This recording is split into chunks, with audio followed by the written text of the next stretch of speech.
examples of what that one of shoulder of our economy was, and I hope in future will be steel sector, but the heart of our steel industry, Mariupol, is totally destroyed, and it's immediately cut several percent of our GDP as such, because the volume says several million tons of steel we used to produce and export from Mariupol are now cut from in complex. So it's not only the cost of the steel, but the facilities there. But this is a chance for us to reconstruct in a way that is closer to the global vision of the future. So if we will take steel as an example, we actually before the war discussed the climate modernization of steel industry. So that's why we believe that here we can combine in our recovery, we can combine both the restoration of economy and also like presentation of the, let's say, global vision of the brighter future for the world. And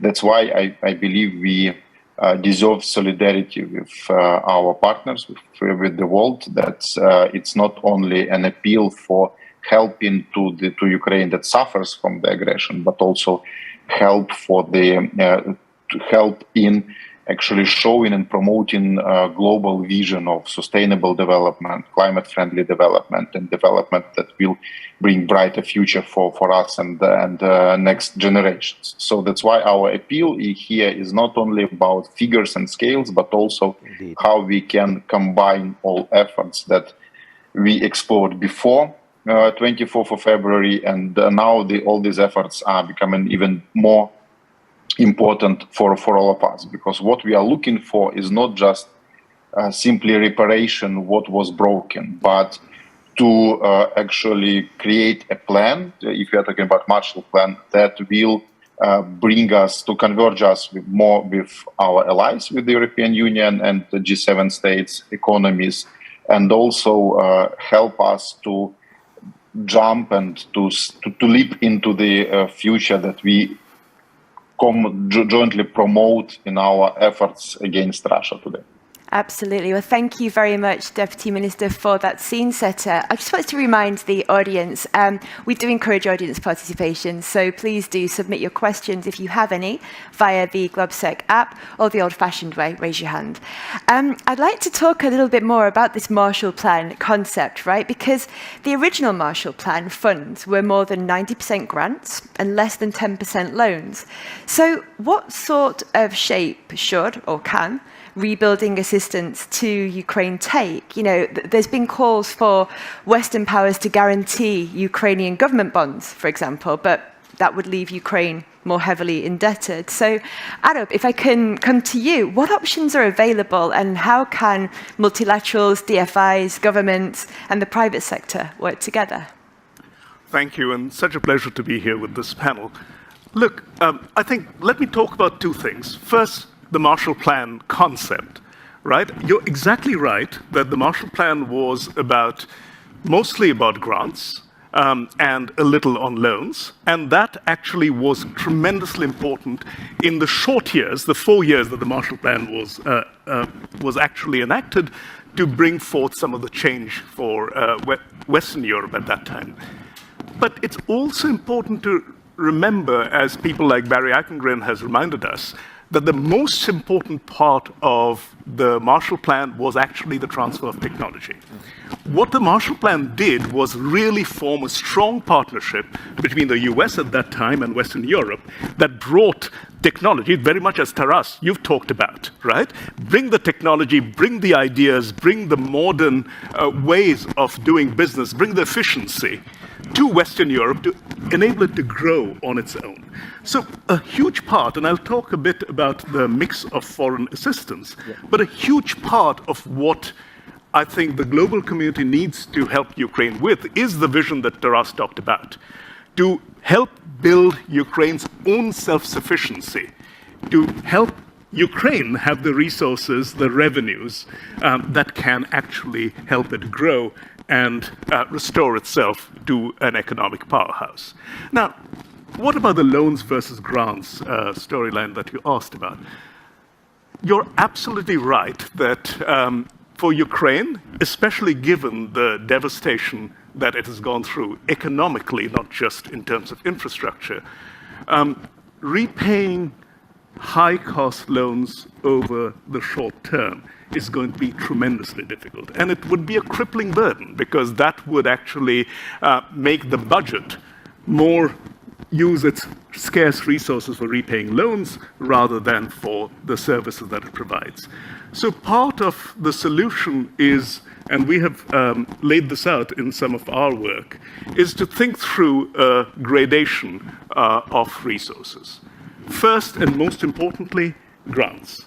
I think grants are what the global community in the short run needs to provide. Lisa, you'll talk about this a bit, and I really want to applaud the US, who has really stepped forward in providing $7.5 billion in grants, pure grants for economic assistance in the short term.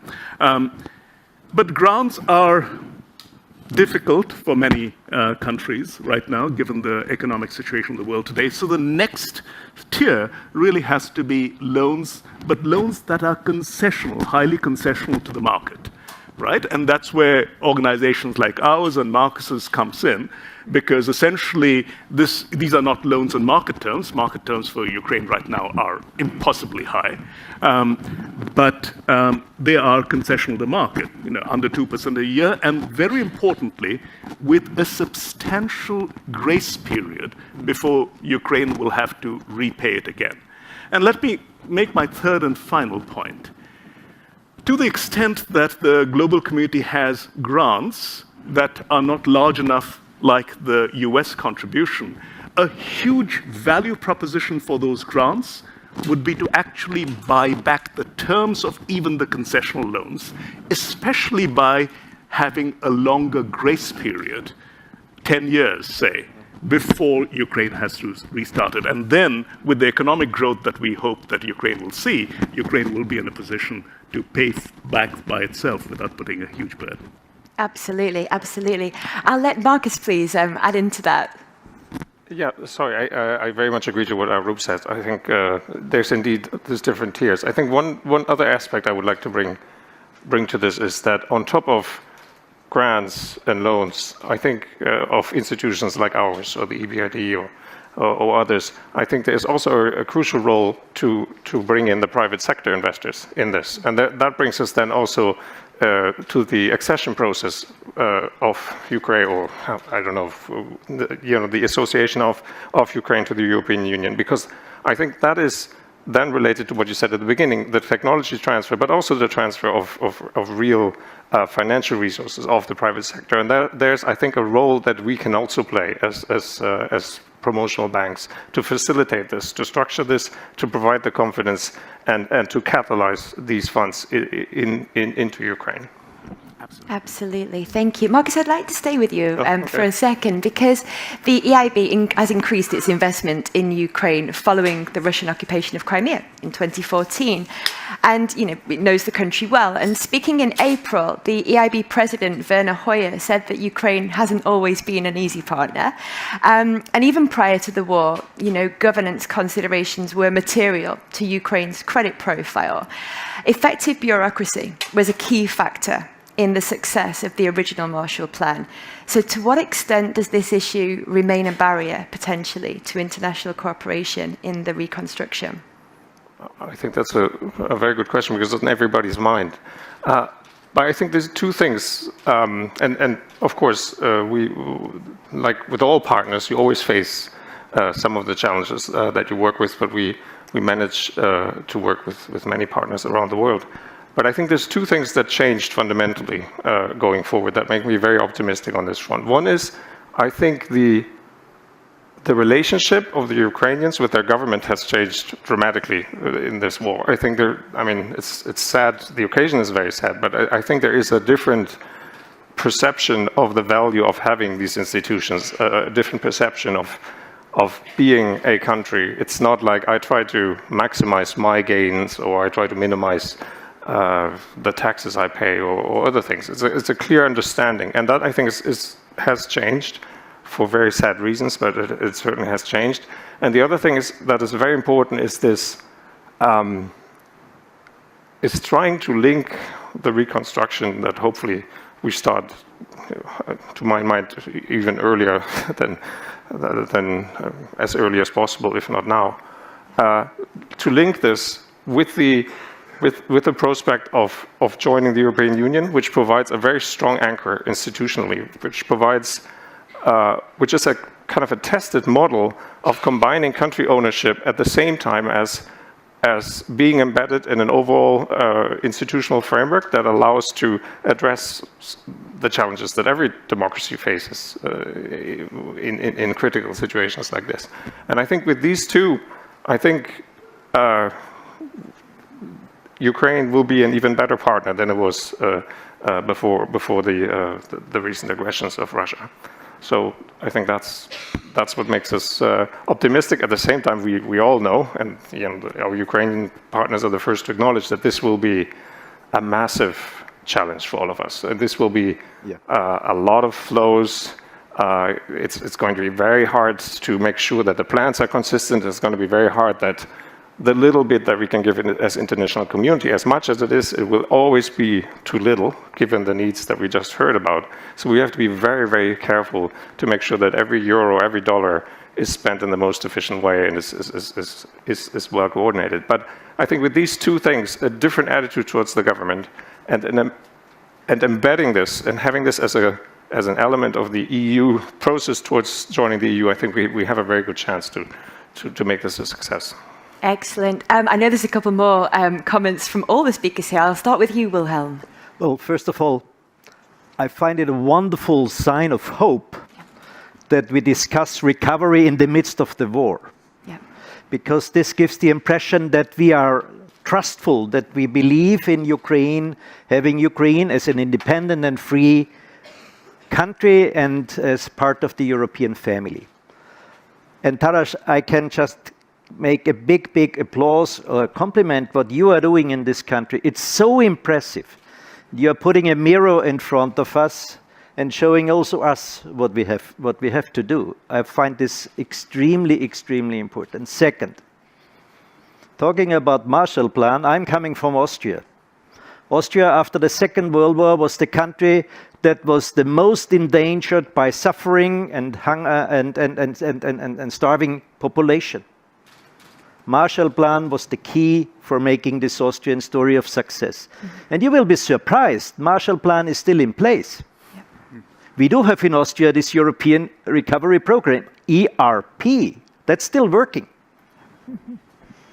And I give you just a flavor what I think, and I would be very much interested also to discuss this, what is necessary to make it a story of success. And here we have to be crystal clear. First and foremost, we need a proper public structure and the public services in place. And here the link to the accession process is key. Second, don't underestimate, we need a clear list of priorities, what has to be done. And this is the most challenging thing for a Ukrainian government, a clear list of priorities. Because everything is necessary immediately, but we can't do everything at the same time. We need a clear list of priorities. Third, from the very beginning, please let us involve the private sector. It is not possible to do everything just by public money or grants. We need the private sector engaged in this, let's say, list of priorities. And fourth, let's not talk about either or. We should not talk about either grant or loans or either public or private. We need everything. Yeah. And the blending of the capacity of the public sector and the capacity of the private sector is key.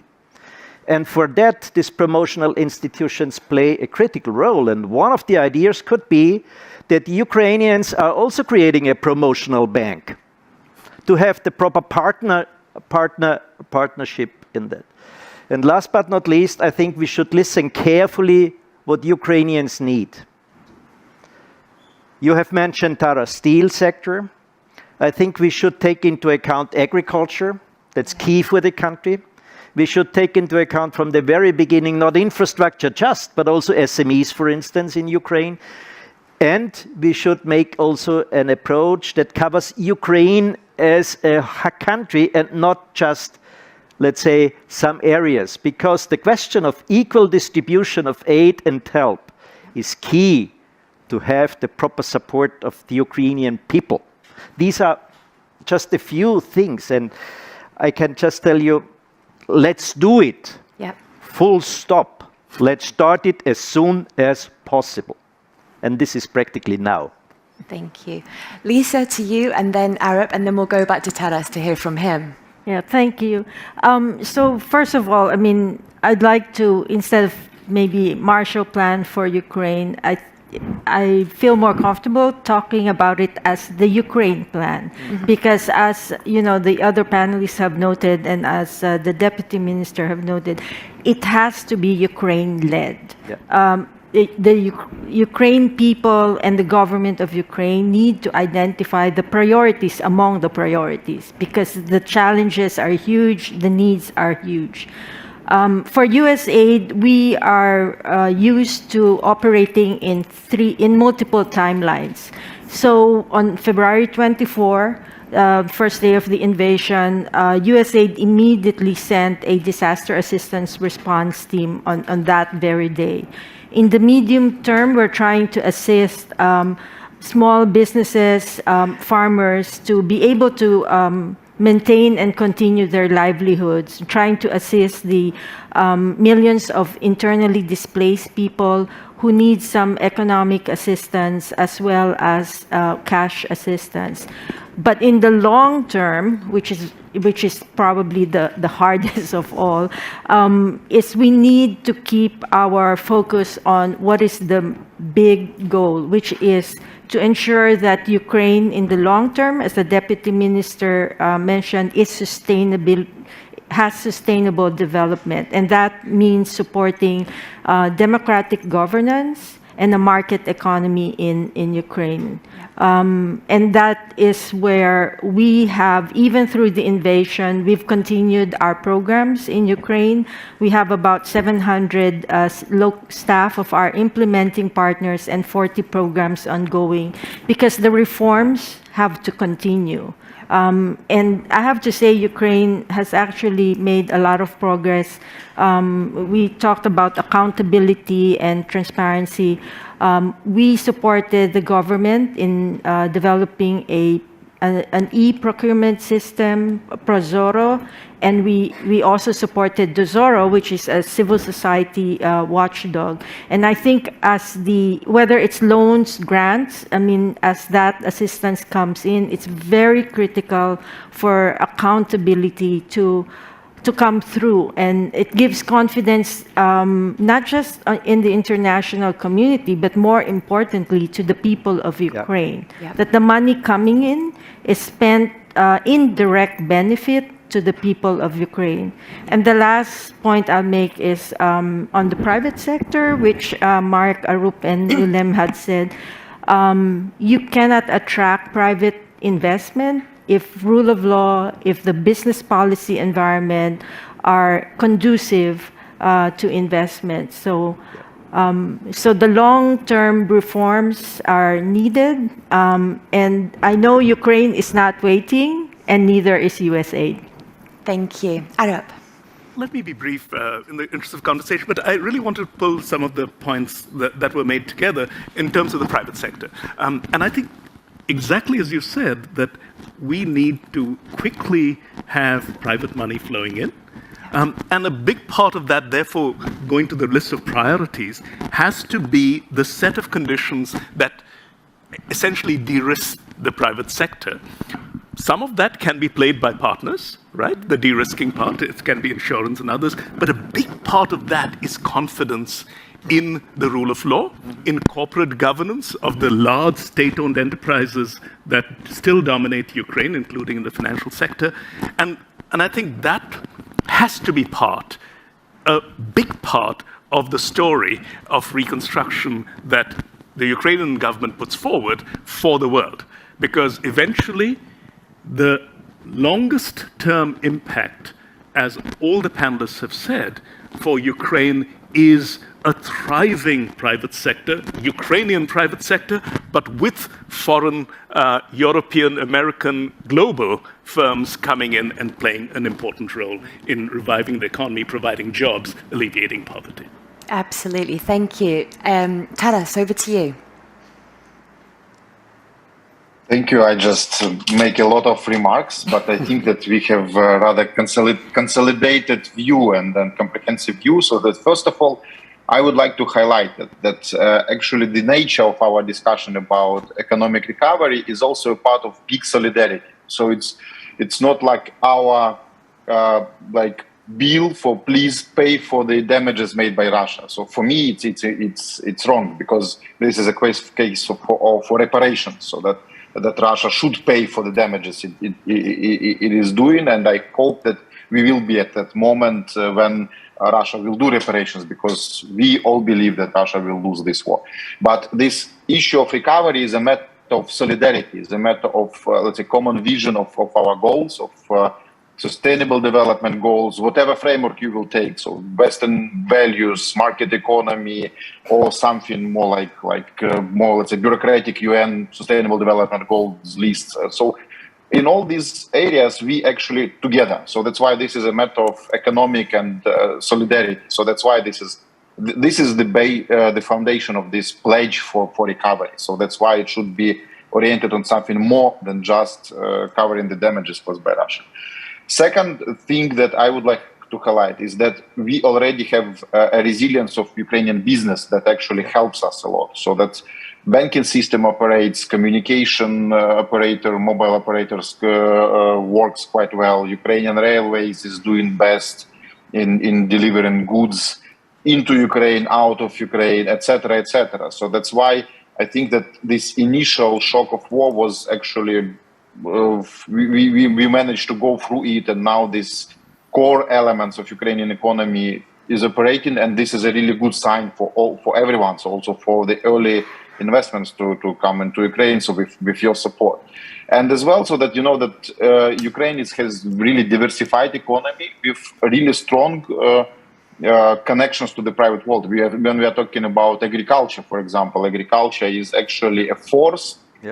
Which is built for many years together with American companies like Cargill or French companies like Soufflé and also Gulf countries like DP World, actually, Dubai port owning some capacities, and Saudi Arabia, Salik owning some land and in Ukraine as well. So that's why the agriculture in Ukraine is a symbol that it's not like state-owned. It's actually something global. So that a lot of companies invested a lot. So that's why official development partners like European Investment Bank or World Bank, and so it should be like they should be facilitators and help and some kind of like a guarantee for this private inflow to go into Ukraine. So sometimes we had a discussion, so that indeed Ukraine is not the most comfortable partner, especially when we are talking about corporate governance for state-owned enterprises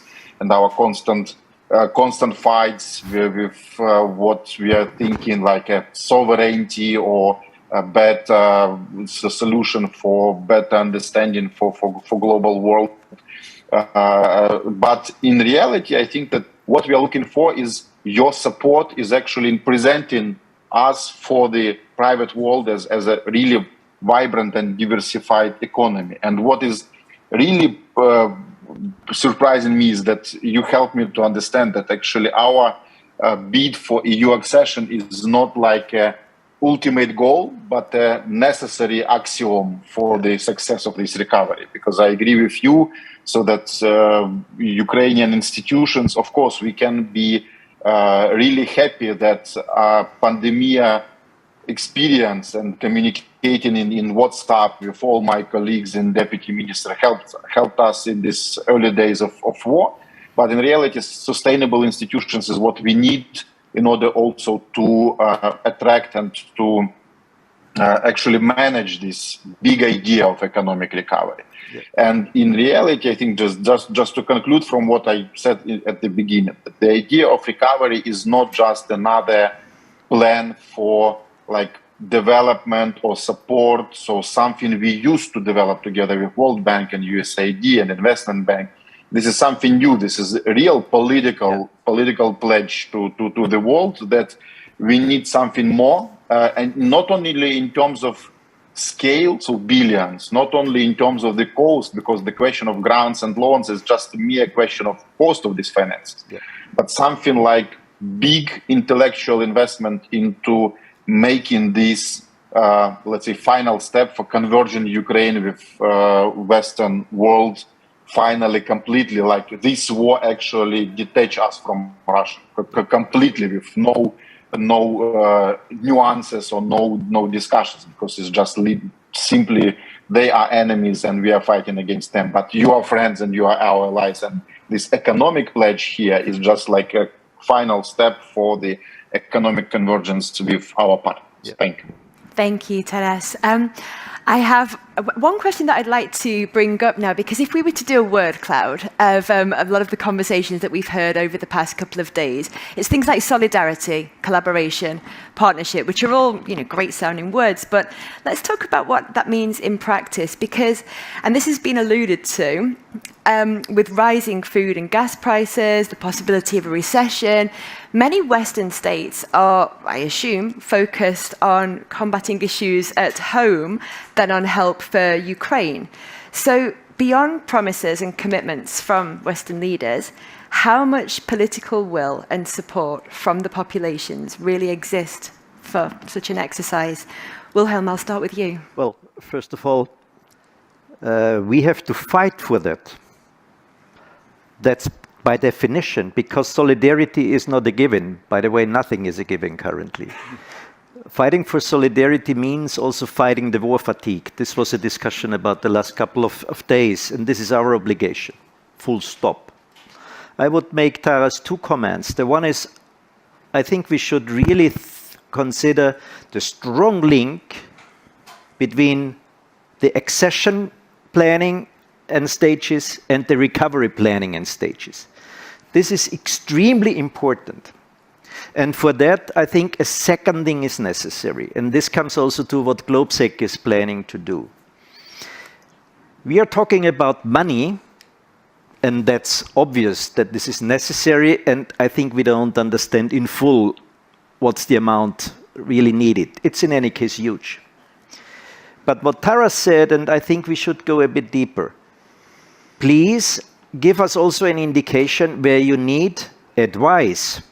Because the one thing is to have money, but the other thing is to spend money in the right direction for the right priorities in a proper manner. And I think this is something crucial that we can offer also, not just Globsec, but many others. Besides money, it's also advice and giving, let's say, the right support.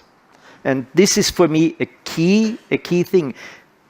Just to close this means also, again, the connection between access, the process of accession to the European Union and the recovery planning, because this must be based also on intellectual capacity. And here we need also the clear requests from Ukraine. What do we need and when? One element we have not tackled, and I find this critical and important, we should talk also about social infrastructure, because this is something of urgency for a country post-war. Hospitals, schools, kindergarten, and all these things. And this is necessary also to convince the people in Ukraine. Absolutely. Arab, over to you. I really am glad you brought up the last point. And let me build a bit more on that. Eventually, I think too much of the conversation, and I've been part of many, on reconstruction has concentrated on infrastructure, including social infrastructure. But actually, it is about, as Taras, you put it brilliantly, about a vision for Ukraine's future. Indeed. And there is a lot to be done, especially in building Ukraine's and maintaining Ukraine's amazing human capital. So what you have in Ukraine, as all of you know, one of the things that we haven't talked about yet, is Ukraine a world leader? Yes, in agriculture, but also in technology, right? In the tech industry. Yeah. Ukraine has has created as many unicorns as continental Europe over the last 3 years. This is a fact that's not actually well understood. So you have actually in Ukraine a tremendously strong infotech area, which is small, it's contained, and it's not broad. So part of the comparative advantages that Ukraine can build on is actually that. And there we do have a challenge. Ukraine's human capital, if you look at learning losses and gaps, is actually declining because Ukraine does not yet have a modern education sector. So part of the process of accession to Western values, to Western standards, has to be a really strong focus on restoring and even leapfrogging Ukraine's educational and technical capacities broadly across the population of Ukraine. And that will make Ukraine a powerhouse that we haven't actually talked about in traditional, apart from the traditional ways that we have talked about things. Absolutely. I'd like to go back onto that political will side of things from the American, from the US perspective as well. So Lisa, from your perspective, you know, how much support do you feel there is from the US public? I think it's very clear from the U.S. government, level, the support and the assistance, whether it's development, humanitarian, or military assistance. That's very clear. One of the things we also encountered, and even in the early days of the war, is just the amount of corporate interest as well in supporting Ukraine. And then in even small communities in the United States, you see a lot of just voluntary efforts to help communities. We have all seen, the atrocious, implications of the war on TV. And for the United States, as a me as a public official, but also in private, Ukraine is fighting for the soul of its country. Yeah. And there's nothing probably more dear to each and every one of us than the values we hold, on liberty and freedom and respecting the territorial integrity of a sovereign country. Yeah. So I think many of our friends in Ukraine have said they are fighting for the values that we hold dear. And this resonates not just with somebody working in government, but, even with, our populations in communities, in rural areas in the United States. And I think that's why, if I may, with my European friends, it's also why Europe has come together in such a way that, probably not seen in the last few years. And we're very much working with the European Union. We're constantly coordinating and with the international financial institutions. In fact, Arup and I will have a lot to talk about after this forum. Excellent. Marcus, over to you. Yeah, I just want to come back to your original question. Is there enough support given the domestic challenges? Yeah. I think it is recognized that there is no trade-off. These domestic challenges are very much linked towards what's going on in Ukraine, and have, I think, once again reminded us of the interlinkages that we have on this continent and the importance of addressing them together, including very tough situations that we have in the east of Europe, in Ukraine. And therefore, I don't think there is a fatigue. There will be a developing fatigue and saying, now I have to deal with the fuel or food in Europe. I don't. Maybe I'm biased because I'm working for the EU, but I'm very, very optimistic that the Europeans have realized how important Ukraine is for us, not only the EU is for Ukraine, and how important it is that we address this together. And to what Tara said, it is indeed impressive how resilient and vibrant the Ukrainian private sector and government and everybody was pushing forward. And I think what is important now is that we don't that we don't hesitate in supporting this. I think infrastructure is needed now to help this momentum. We have to be able to support now Ukraine in enabling accessing markets to get the wheat out of the country and to build on this vibrant economy. And we have to, I think, now signal to the private sector that there is a strong anchor that they can count on in terms of rule of law and everything that's required by starting now a process that brings Ukraine into the EU. I think we say this is our central scenario, and we say Ukraine must win, right? And we know that's true. So let's act under this scenario and start all this support now and not wait for what we know will have to happen. Because the longer we wait, the more damage is done to the Ukrainian economy, and we have to. We don't have the luxury to wait. We are interlinked. We are one economic, one value space in Europe, in the West, with our partners and everybody. So I think that is what is important. I don't think there is a trade-off. And if people think there's a trade-off, we have to do a better job to explain there is no trade-off between the domestic challenges that we face and the situation that we have. And there's no reason to wait for anything. We have to rebuild Kiev now, and we have to rebuild all the places where we can now. And yes, there will always be the risk that something will be destroyed again. But that will also be the same in 5 years or 10 years. So we have to build up the resilience now and allow Ukraine to be an even more vibrant country, and allow the private sector to realize that we're serious in order to then invest in the future of Ukraine and in the future of Europe. Exactly. Thank you very much. There's quite a few questions coming in, so I'd like to just pause and take some questions from the audience. First of all, we've got one from a gentleman, Kurt Volker, in the audience, so please do, let's get a microphone over to you. And if you'd like to stand up and ask your question.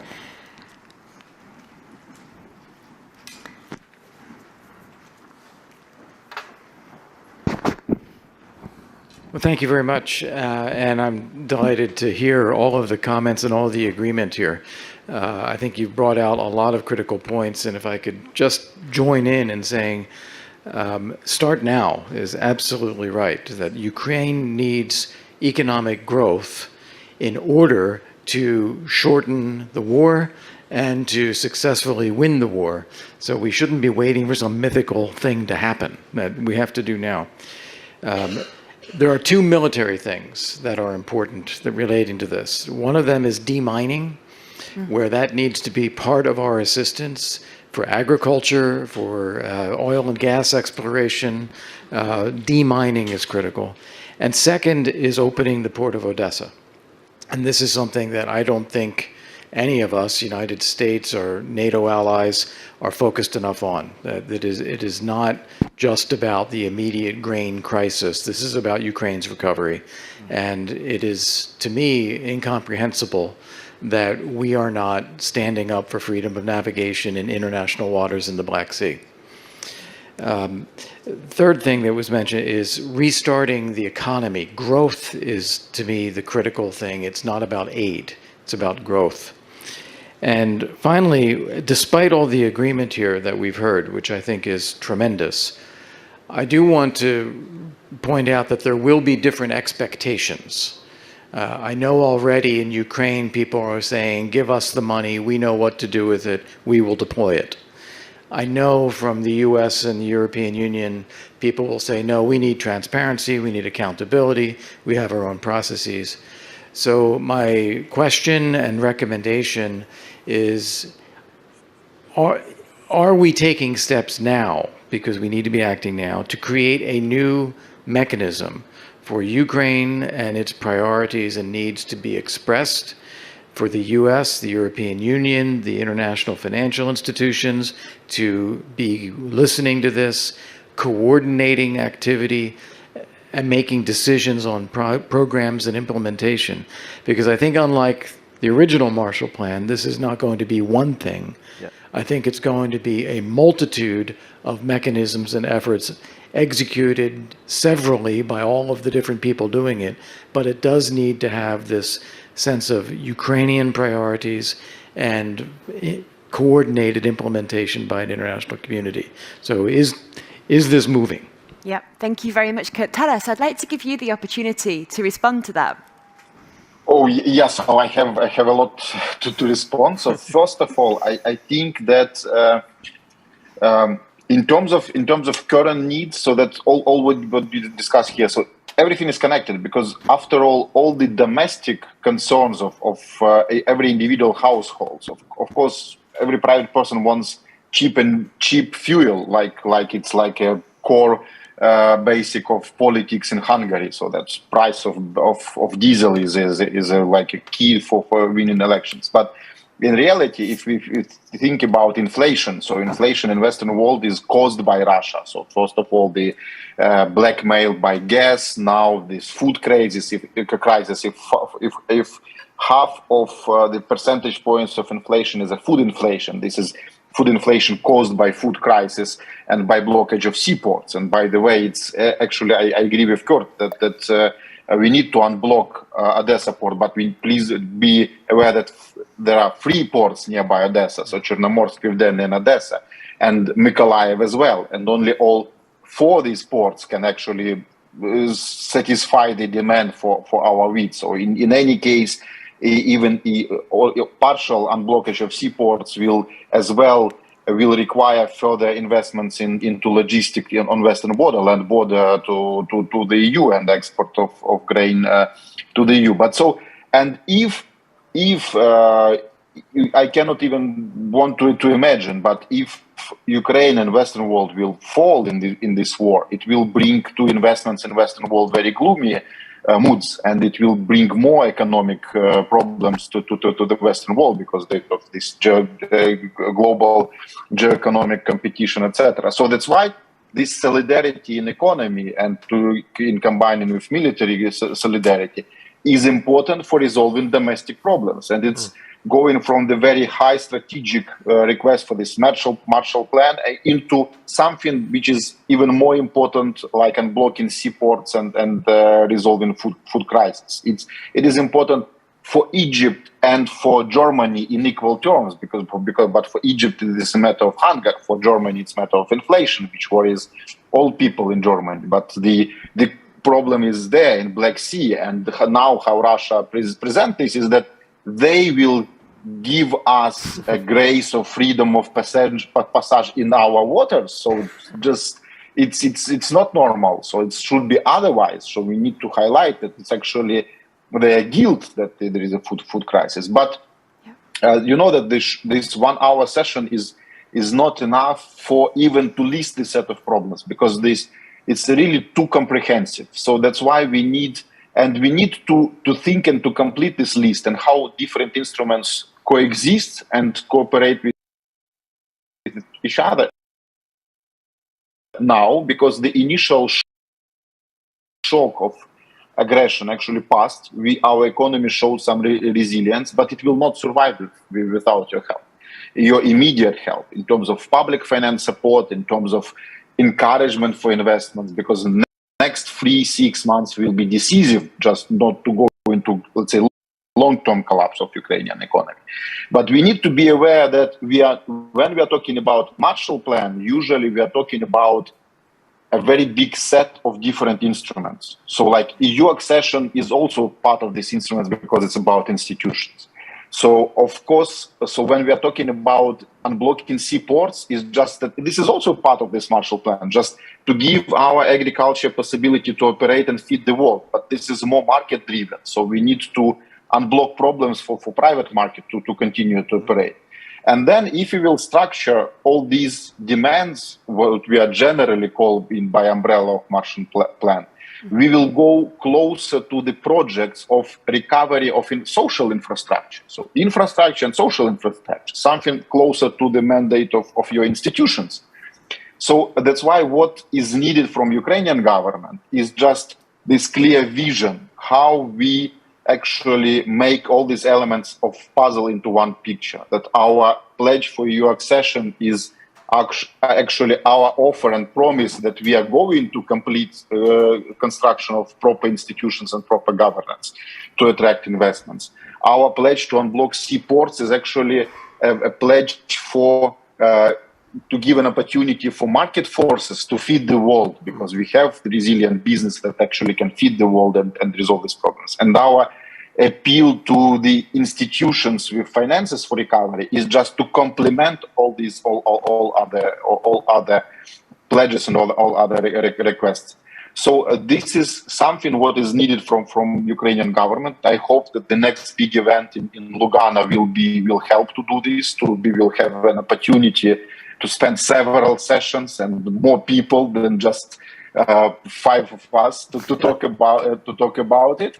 So but this is really what is needed now, because we cannot simply reduce the complex request from Ukraine to the world into simple formula. We need a Marshall Plan with $1 trillion of US dollars. So in reality, we need very complex effort, very intellectually demanding effort of combining different processes. And we cannot just simply reduce it into one project management unit which will do everything. EU accession, investment attraction, unblocking seaports, the mining, etc. So this is really huge effort, and I am really glad that we are trying to make these connections in these discussions, and I think that we will manage to develop it. But indeed, the results should be visible already now for coming weeks, so we have really no time for longer planning or longer project management. Thank you. Thank you very much. Now, we have about 10 minutes left. There's a lot of questions coming in. I'm going to take a couple, but please do keep them brief. The lady at the back first, who has had her hand up for some time, and then I will come to you. So if you can stand up and introduce yourself. I'm going to give the mic to my Ukrainian colleague. Please. Thank you, Melinda. Taras and colleagues, my name is Pavlo Sheremet. I'm the fellow at Globsec now, but I used to be the economy minister in 2014. Taras, it's less of a question, more a short remark. I want to compliment the current team at the Ministry of Economy for pushing the reform, actually, despite the war.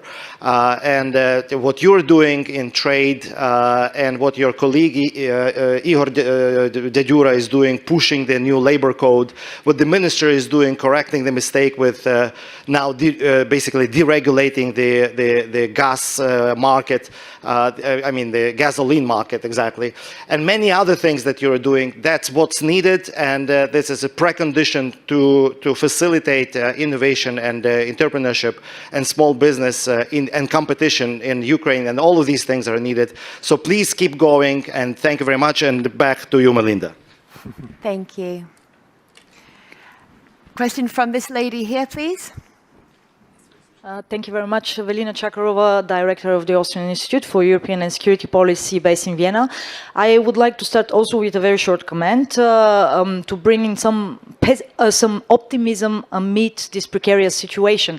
In my view, I mean, having observed Ukraine's development and progress when it comes to association agreement, when it comes to participation in this partnership, Ukraine will not start from the scratch. There is a document that is more than 1,000 pages already that Ukraine has signed in 2016 and has been implementing, and all of these areas that you've actually mentioned, there has been so much progress in that. So that's the first optimistic comment. Second one, what I've observed this time, because Ukraine has been already twice invaded in 2014, right, in Crimea and in eastern Ukraine. And it was not because of NATO expansion, it was because of European Union membership. So it's also very important for the narrative.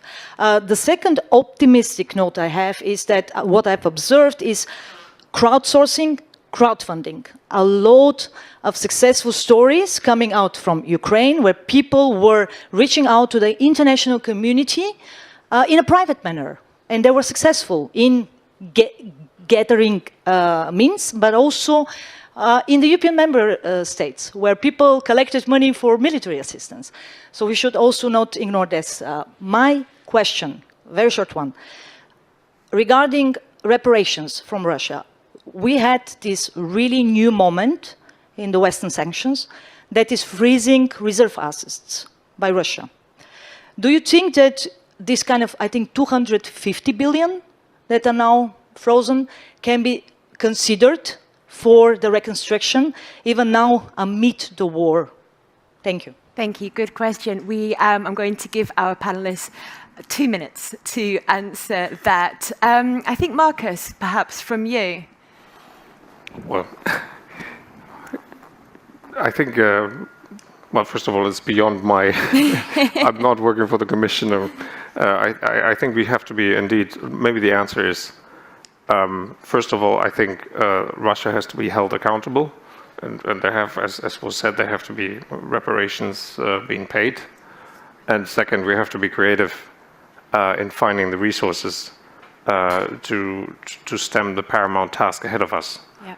Now, what is the right or wrong way? How do we preserve the rule of law within the European Union that we just talked about to generate confidence of private investments? And how this will be done is a question that's beyond me, but I think it's certainly something we shouldn't dismiss like this, but seriously look into. Absolutely. Well, this issue is on the table, no doubt about, but I would not rely on that, because if you want to start now, don't wait before the solution on that is there, because to be quite frank, this is an issue where a lot of lawyers will earn a lot of money. So therefore, don't rely on that. Keep it on the table, but don't rely on that. Second comment, I think the global dimension is key, Kurt. And we should also think about what this means in the long-term perspective. For instance, the question of what role the Black Sea will play. Yeah. How do we make the linkage via Black Sea, Caspian Sea, towards Central Asia, for instance? Because all these will be look totally different. Maybe we don't understand in full how it really look like. Third, it's a comprehensive thing. Taras is absolute right. If you have something comprehensive, you have to start on a certain point of time, because otherwise you wait until the picture is totally clear. And last but not least, one idea could be also to have this, let's say, war fatigue concept or fight it. Yep. It sounds a bit primitive, but if you have a partnership from a city X in the European Union with a city in Ukraine, if you have a partnership on a municipalities level with a region in Ukraine, then you get ownership of our European people in the long-term perspective, because what we should take into account, it's not an issue of months, it's an issue of years, what we are talking about. And we have to keep this level of solidarity alive for long. Yep. Therefore, this regional partnership concept, also to integrate the civil society in this concept, is for me a very, very important thing. I was in touch with the Association of Austrian Mayors, and I know they stand ready to do, and I love it, because then you have really this long-term solidarity, also taking civil society on board. Thank you very much. Now, it's almost all we've got time for. It's been a very, very engaging session with loads of participation from the audience. I'm sorry that we couldn't get to you all. I'd like to give the last word to Taras. Now, the stakes here are very high. Rebuilding a free, European, democratic and successful Ukraine, as we've heard, will require a concerted effort and, let's be honest, hard grind. What are the risks, Taras, of getting this wrong? And what lessons can be taken from the past to ensure that this opportunity is not lost?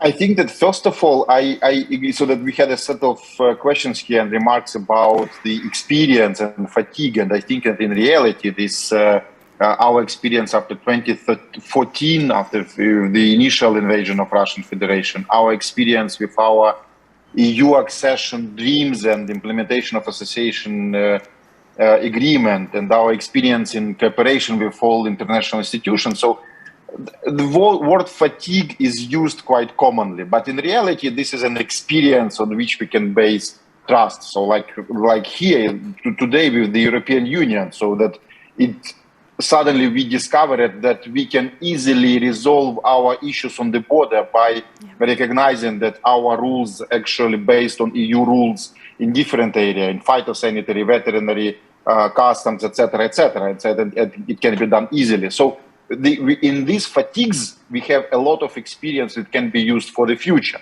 Yeah. But what we need is actually to have this, let's say, giant leap of solidarity and trust to Ukraine and from Ukraine to the world in terms of getting something bigger, in terms of, as I said, intellectual scale, so intellectual engagement with Ukraine. So it's not only like this time we need more money or this time we need more market access. So this time we need more, let's say, this intellectual solidarity. And I agree that the level of interconnections is not yet visible, and the situation in Black Sea and other dimensions. So there will be a lot of things we will discover when we will talk about this economic recovery for Ukraine, and it will be extremely interesting and provided energy for further economic development of all region. And that's why it might be interesting for the EU as well as for Ukraine. So, and this time I think that it's time just to collect all this and to move further. So we need to use all even bad lessons we learned into something positive now. So that's why I'm really optimistic about the feasibility of this big intellectual project we used to call Marshall Plan. So there are good, and you see the comments from audience, because everyone has to add something into this picture. So that's why it's not only for someone on the margins to think about this. Now everyone has to add a lot to this. So that's why we, in this particular 100 days of tragedy in Ukrainian territories, we can add the decades of slow integration of Ukraine into Western world in different dimensions, academia, markets, experts, etc., etc. So now we can use all these experience we earned for decades for resolving current big problem. Yeah. Thank you very much, Taras. That's a very interesting and important message to end on. Well, that's all we have time for. I'd like to, please do join me in thanking all of our panelists. And thank you, all of you, for joining us.